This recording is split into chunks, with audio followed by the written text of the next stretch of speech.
మనకి ధనం బాగా కలిసి రావాలంటే మనం ఉపయోగించే పర్సు అనేది కొన్ని ప్రత్యేకమైనటువంటి లక్షణాలతో ఉండాలి. చాలామంది పర్సు ఉపయోగించేటప్పుడు కొన్ని జాగ్రత్తలు తీసుకోరు. దానివల్లనే ఆర్థికంగా సమస్యలు వస్తూ ఉంటాయి. ఎప్పుడు ధనం అనేది నిలబడదు.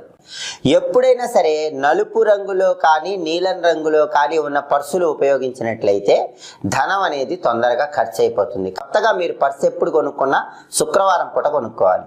శుక్రవారం పర్సు కొనుక్కొని ఆ పర్సుని పూజా మందిరంలో లక్ష్మీదేవి ఫోటో దగ్గర ఉంచాలి. ఇంకా మీకు వీలైతే లక్ష్మీ స్వరూపమైనటువంటి గోమతి చక్రం ఉంటుంది, పూజా సామాగ్రి షాపులో లభిస్తుంది. ఆ గోమతి చక్రం ఒకటి, గవ్వ ఒకటి కొనుక్కోండి. ఒక గోమతి చక్రము, ఒక గవ్వ, ఈ రెండింటిని కొత్తగా కొన్న పర్సులో ఉంచి లక్ష్మీదేవి ఫోటో దగ్గర ఉంచండి.